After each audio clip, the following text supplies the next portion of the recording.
day 7, a little bit more progress. So we got 2 of the I-beams in there, so you can see how the drawer will slide on this bottom piece of wood. It actually slides really good.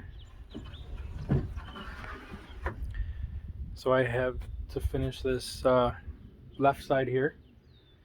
I'll cut the notch out around the wheel well. I did that last night. I had some issues with it last night.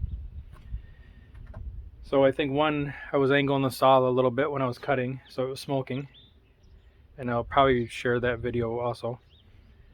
But it also cut off the inverter. So I was trying to do the full 1.5 inch cut all at the same time. So what I did to solve that was I tried doing about 4 passes. So about 3/8 of an inch cut on each pass, and that worked out well. A little bit tweaking this morning, so I'll show you some more of what I got.